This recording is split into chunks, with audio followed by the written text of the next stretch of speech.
Notification जारी हुआ है राजस्थान कर्मचारी चयन बोर्ड के द्वारा। ठीक है, ये जो नोटिफिकेशन जारी हुआ है ये हुआ है सीईटी के संबंध में। ठीक है, ये देखो डेट दे रखी है 10/10 को। ठीक है, तो अभी ये जारी हुआ है। ये जो सीईटी होने वाला है वो होने वाला है सीनियर सेकेंडरी स्तर वाला। ठीक है, ग्रेजुएशन का पहले जारी हो चुका था। अब सीईटी जो 12th बेस के ऊपर जो होने वाला है उसके अंदर कौन कौन सी सेवाएं हैं, कौन कौन से इसके अंदर पद हैं, उसके बारे में एक बार अपन चर्चा कर लेते हैं। तो जो इसके अंदर फर्स्ट दिया है वो इन्होंने दिया है राजस्थान वन अधीनस्थ सेवा। ठीक है, जो वनपाल है, वनपाल की जो भर्ती होने वाली है वो सीईटी के माध्यम से होगी। इसके बाद में जो होने वाली है सेकंड, जो राजस्थान अल्पसंख्यक मामलात अधीनस्थ सेवा, जो छात्रावास अधीक्षक है उसकी भी जो वैकेंसी होने वाली है वो भी सीईटी के थ्रू होने वाली है।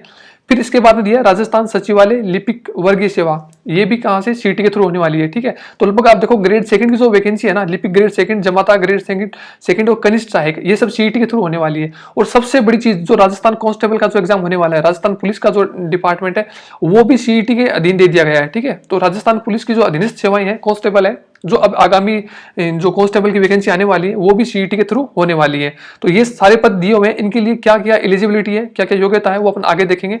ठीक है, आगे डिटेल से इसमें दिया हुआ है। अब सामान्य दिशा निर्देश दिए कि आपको फॉर्म कैसे अप्लाई करना है, क्या करना है। ठीक है, तो वो सब दिशा निर्देश दिए हुए हैं। अब ऑनलाइन जो प्रक्रिया है वो प्रक्रिया होगी ऑनलाइन। आपको ये फॉर्म भरना है, कहां से भरना है, 1 टाइम पहले आपको रजिस्ट्रेशन करना है, कहां पे, एसएसओ आईडी के थ्रू। ठीक है, तो ये दिया हुआ साइट, विभाग की साइट दी हुई है और ये एसएसओ आईडी है उसकी जो साइट दी हुई है। तो आप दोनों से कहीं से भी जाके इसको फॉर्म अप्लाई कर सकते हो, लेकिन फॉर्म अप्लाई करने से पहले आपको 1 टाइम रजिस्ट्रेशन करना होगा। ठीक है, उसके बाद में ही फॉर्म अप्लाई होगा।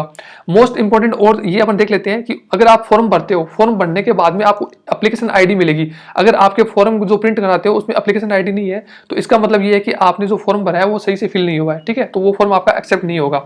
तो कुछ चीजें हैं जो अपन देख लेते हैं और कौन कौन सी चीजें हैं जो अपन को ध्यान में रखनी है फॉर्म भरते हुए। ठीक है, इसके बाद में अपन बात करें जो आवेदन जो शुल्क है वो शुल्क क्या है। ठीक है, तो जनरल के लिए 450 रुपए है, और जो अति पिछड़ा वर्ग है, आर्थिक रूप से कमजोर है, उसके लिए 350 रुपए है, और जो SC ST है उसके लिए 250 रुपए ये शुल्क रखा हुआ है। ठीक है, और उसके बाद में अपन बात करते हैं कि जिसकी आय, वार्षिक आय 2.5 लाख रुपए से कम है। अगर आप ये अप्लाई करते हो कि आपकी जो वार्षिक आय है वो 2.5 लाख से कम है, तो आपको जब डॉक्यूमेंट वेरिफिकेशन होगा तब ये आपकी ये जो आय प्रमाण पत्र है इसकी जांच होगी। ठीक है, ये सत्यापन के लिए आपको ले जाना पड़ेगा। ठीक है, तो पहले से आप ध्यान रखना, अगर आप ये इसमें अप्लाई करते हो तो ये आपको ये सर्टिफिकेट बना के तैयार रखना है। ठीक है, अब ये दिया हुआ है कि जो इसके और जो दिशा निर्देश है जो भूतपूर्व सैनिक है इसके बारे में एक विशेष चीज ये दी हुई है कि राजस्थान राज्य के जो मूल निवासी जो भूतपूर्व सैनिक है उन्हीं को सैनिक वर्ग का लाभ दिया जाएगा। जो अदर स्टेट के अगर किसी कोई अप्लाई करता है, कोई सैनिक अप्लाई करता है भूतपूर्व सैनिक, तो उसको ये लाभ नहीं दिए जाएंगे। अब अपन बात करते हैं वन विभाग का जो विभाग है उसके अंदर जो इसकी आयु सीमा क्या है, और पद का नाम देखो वनपाल है। इसकी जो आयु सीमा है वो 18 से 40 दे रखी है, सब में अधिकतर यही है। ठीक है, क्योंकि आपको पता है राजस्थान में अधिकतम कितनी 40 वर्ष आयु दे रखी है। ठीक है, गवर्नमेंट जॉब के लिए। उसके बाद में अलग अलग कैटेगरी में अलग अलग कुछ छूट भी है, लेकिन अगर योग्यता की बात करें तो इसके अंदर वन विभाग में है वो है 10+2। ठीक है, तो ये 10+2 के बेस के ऊपर ये सीईटी है, तो जो बेसिक है वो 10+2 है इसके अंदर वन विभाग में वनपाल के लिए। ठीक है, उसके बाद में बात करें, और आपको पता है कि वनपाल की जो अभी जो वैकेंसी आ रखी है उसकी डेट भी आ गई है। ठीक है, 6 नवंबर दे रखी है, तो 6 नवंबर को इसकी एग्जाम की डेट भी है। वनपाल और वन रक्षक है, वनपाल की 6 नवंबर है और जो वन रक्षक है उसकी 12 नवंबर है। ठीक है, तो ये जो एग्जाम होने वाला है ये तो सीईटी से बाहर है, लेकिन जो आगामी जो वनपाल है वो सीईटी के अंदर दे दिया गया है। इसके बाद में बात करें अपन जो छात्रावास अधीक्षक है इसके लिए क्या किया गया है, जो बेसिक है वो तो सीनियर सेकेंडरी लेवल दिया हुआ है, लेकिन इसके बाद में जो लिपिक ग्रेड सेकंड ये शासन सचिवालय का, राजस्थान लोक सेवा आयोग और राजस्थान अधीनस्थ विभाग कार्यालय, इन तीनों में, और ये जमाता ग्रेड सेकंड। ठीक है, इन सब में ये है, सेकेंडरी लेवल तो बेस है ही है। उसके बाद में आपके पास अगर ये सर्टिफिकेट है, ओ लेवल का सर्टिफिकेट चाहिए आपको, या फिर आपको चाहिए कोपा या डीपीसीएस का सर्टिफिकेट चाहिए। अगर वो भी आपके पास नहीं है तो आपके पास कंप्यूटर का एक प्रमाण पत्र होना चाहिए। अगर वो भी आपके पास नहीं है तो डिग्री या आपके पास डिप्लोमा होना चाहिए कंप्यूटर का, या फिर कंप्यूटर साइंस से। ठीक है, अगर वो भी आपके पास नहीं है तो इसमें देखा कि पॉलिटेक्निक संस्था से आप कंप्यूटर साइंस या इंजीनियरिंग में 3 साल का डिप्लोमा किया हुआ होना चाहिए। ठीक है, इसके बाद में बात करें अपन, आपके पास अगर ये है RSCIT कोर्स का जो प्रमाण पत्र है अगर वो है तो भी आप एलिजिबल हैं।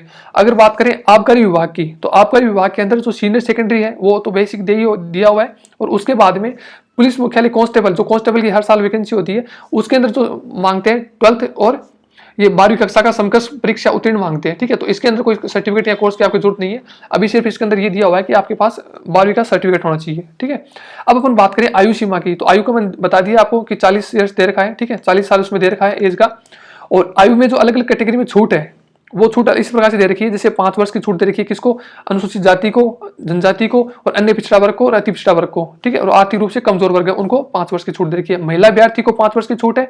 और ये जो SC ST में जो कमजोर वर्ग के महिला अभ्यर्थी राजस्थान के मूल निवासी है उनको 10 वर्ष की छूट दी हुई है, ठीक है। तो इस प्रकार से अलग अलग कैटेगरी में अलग अलग ये छूट दी हुई है। अगर अपन बात करें इसके बाद में आपको ऑनलाइन आवेदन कब करना है, तो ऑनलाइन जो आवेदन करना है आपको वो 12/10 से लेके 11 नवंबर तक, 11 नवंबर 2022 तक ये लास्ट डेट है, उससे पहले आपको आवेदन कर देना है। और जो परीक्षा का आयोजन है उसकी डेट दे दी है, फरवरी के अंदर 18 तारीख की है, एक 19 तारीख को, एक 25 तारीख को और 26 तारीख को, ठीक है। अलग अलग ये शिफ्ट में कराया जाएगा। और ये भी कहा गया है कि अलग अलग शिफ्ट में कराने के बाद में नॉर्मलाइजेशन की प्रक्रिया होगी, ठीक है, क्योंकि पेपर अगर अलग 4 शिफ्टों में कराए जाएंगे तो उसका नॉर्मलाइजेशन भी होगा। तो ये पहले विभाग ने जारी कर दिया है कि आगे जाए कोई दिक्कत ना हो, ठीक है। और ये फॉर्म भरना है आपको ऑनलाइन भरना है और इसका जो प्रवेश पत्र है वो भी ऑनलाइन जारी किए जाएंगे, ठीक है। आपको HSO ID वहां से आपको ये डाउनलोड करने की सुविधा मिल जाएगी। अगर बात करें इसके अंदर ऑनलाइन आवेदन के निर्देश दिए हुए हैं तो इसके अंदर आपको फोटो करनी है। फोटो के बारे में दिया हुआ है कि फोटो कैसी होनी चाहिए, ठीक है, उसकी साइज क्या होनी चाहिए, है ना, उसकी अधिकतम साइज क्या होनी चाहिए, उसका ये कितनी साइज की है ना, तो ये सब इसके अंदर दिया हुआ है, ठीक है। कलर वलर का सब इसमें दिया हुआ है। इसी प्रकार से आपके जो सिग्नेचर है, हस्ताक्षर है, वो आपके सफेद कागज पे होने चाहिए, A4 साइज है, ठीक है। A4 साइज जो कागज होता है, जो सफेद कागज होता है, उसमें वो आपके होने चाहिए। और उसकी साइज दे रखी है JPG फॉर्मेट के अंदर होनी चाहिए और ये इसकी अधिकतम पिक्सल साइज दे रखी है, ठीक है। और 50 KB से इसकी ज्यादा साइज नहीं होनी चाहिए। तो ये आपको इसमें निर्देश दिए गए फोटो और हस्ताक्षर से संबंधित है। अब बात करें अपन कि ऑनलाइन अगर आवेदन आप करते हो, अगर कोई त्रुटि हो जाती है तो उसको आपको संशोधन करने के लिए क्या कर सकते हैं आप। जब वन टाइम रजिस्ट्रेशन करते हैं OTR प्रोफाइल में अगर आप कोई त्रुटि करते हैं तो उसके लिए आपको 300 रुपये शुल्क देना पड़ेगा। और उसके बाद में आप अपने स्वयं का नाम, पिता का नाम, जन्मतिथि, लिंग और अतिरिक्त अन्य जो त्रुटि आपका जो प्राइमरी जो फॉर्म भरते हो OTR वाला वन टाइम रजिस्ट्रेशन करते हो तो उसके अंदर आप ये 300 रुपये का शुल्क देके इसको सुधार सकते हो।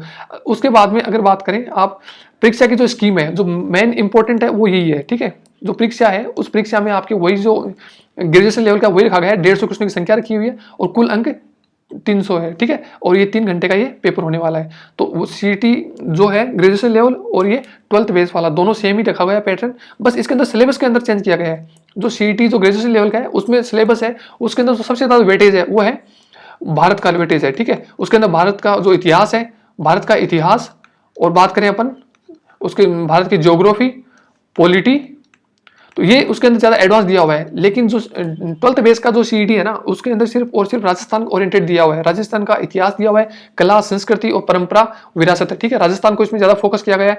भारत का सिर्फ इसके अंदर भूगोल पूछा हुआ है और वो भी कुछ टॉपिक दिए हुए हैं। कौन से? पर्वत, पठार, मरुस्थल, मैदान, प्रमुख नदियां, बांध, झीलें, सागर, वन्य जीव एवं अभ्यारण्य। सिर्फ ये भारत का इतना सा पोर्शन दिया हुआ है। लेकिन जब आप ग्रेजुएशन की बात करते हो तो उसके अंदर ये बहुत डिटेल में दिया हुआ है। भारत का उसमें पॉलिटी भी दिया हुआ है, ज्योग्राफी भी दिया हुआ है, इतिहास भी दिया हुआ है, तो वो वाइड लेवल पे है, ठीक है। तो ये आपको सहूलियत प्रदान कर दी गई है 12th वालों को, ठीक है। और इसके अंदर ज्यादा ओरिएंटेड है राजस्थान का। अब राजस्थान का भूगोल भी से पूछा है, राजस्थान का विशेष बल दिया हुआ है उसके जिसमें जो राजनीतिक व्यवस्था है वो, ठीक है। इसमें लिखा हुआ है कि भारतीय राजनीतिक व्यवस्था पूछेंगे, लेकिन इसके अंदर ये भी दिया हुआ है कि राजस्थान पे विशेष बल के साथ, ठीक है। तो ज्यादा जो वेटेज रहेगा वो राजस्थान का रहने वाला है और राजस्थान की अर्थव्यवस्था। तो कुल मिला के हम ये कह सकते हैं कि ये जो पूरा सिलेबस जारी किया गया है 12th बेस वाला जो CET है इसमें जो जारी किया गया है वो सिर्फ और सिर्फ राजस्थान ओरिएंटेड है। अगर आप राजस्थान को अच्छे से तैयारी कर पाते हैं तो आप इसको इजीली क्रैक कर पाएंगे, ठीक है। और ये बेसिक साइंस भी दी हुई है, दैनिक विज्ञान भी इसमें दिया हुआ है और इसके साथ ही आपको मैथ और रीजनिंग दिया हुआ है, तार्किक विवेचना, मानसिक योग्यता, ठीक है। अब आप वो देखोगे जो ग्रेजुएशन लेवल का आप देखोगे तो उसके अंदर जो मैथ और रीजनिंग है वो बहुत ज्यादा दी हुई है और इसके अंदर सिर्फ आधा ही दिया हुआ है। उसके मतलब बहुत सारे पॉइंट है वो इसमें कम कर दिए गए हैं। और कुछ इसमें दिए हुए हैं सामान्य हिंदी के वो जो बेसिक होते हैं, संधि विच्छेद, उपसर्ग, प्रत्यय, पर्यायवाची शब्द, अनेकार्थी शब्द, ये सब चीजें इसमें दी हुई है। और कुछ इसमें दिए हुए जनरल इंग्लिश की। और इसके बाद में बात करें कंप्यूटर, तो कंप्यूटर का भी लिमिटेड दिया हुआ सिलेबस। कंप्यूटर में सिर्फ क्या क्या दिया है, ये कैरेक्टरिस्टिक्स दी हुई कंप्यूटर की, ठीक है, रैम रोम दिया हुआ हार्डवेयर के बारे में, और MS ऑफिस का दिया हुआ है, ठीक है। MS ऑफिस के अंदर क्या क्या, एक्सेल, स्प्रेडशीट और पावर पॉइंट, ये 3 पॉइंट इसमें MS ऑफिस का दिया हुआ है। लेकिन आपको MS ऑफिस पूरा ही पढ़ना होता है इसके अंदर, ठीक है। तो कंप्यूटर का भी इसमें ज्यादा दिया नहीं है वेटेज। और इसके बाद में बात करें करंट अफेयर की, तो करंट अफेयर के अंदर वो सेम ही है जो CET ग्रेजुएशन का है और ये 12th बेस वाला दोनों में सेम ही है। इसमें राजस्थान, भारतीय और अंतर्राष्ट्रीय महत्व की प्रमुख समसामयिक घटनाएं, खेल कूद से संबंधित गतिविधियां और वर्तमान में चर्चित और स्थान एवं संस्थाएं, तो यही सारा उसमें दिया हुआ है जो ग्रेजुएशन लेवल का है। तो इसमें करंट अफेयर तो दोनों में सेम है, ठीक है, करंट अफेयर दोनों में सेम है। लेकिन जो बाकी का जो सिलेबस है उसके अंदर जो सबसे ज्यादा मोस्ट इंपोर्टेंट थिंग वो है कि इसके अंदर जो राजस्थान ओरिएंटेड है और उसके अंदर सिर्फ और सिर्फ राजस्थान तो है ही है, उसके अलावा इंडिया का जो है ज्योग्राफी है, आर्ट है, कल्चर है, हिस्ट्री है, पॉलिटी है ना, ये अर्थव्यवस्था है, तो वो सब उसके अंदर दिया हुआ है। तो इसमें तो आप ये मान सकते हो कि जो इंडिया और राजस्थान है, इसमें अगर कंपेयर करें तो इसका राजस्थान वाले जो 12th बेस का जो सीईटी होने वाला है, इसके अंदर आप ये मान सकते हो कि 70% सिलेबस है, ठीक है, और वहां पे 100% है। जो ग्रेजुएशन लेवल का है उसमें 100% और इसके अंदर 70% है। तो इतना इसमें डिफरेंस है, 30% का इसके अंदर डिफरेंस है सीधा सीधा, ठीक है। तो अब अपन अगले वीडियो में मिलते हैं, आज के लिए इतना ही, थैंक यू।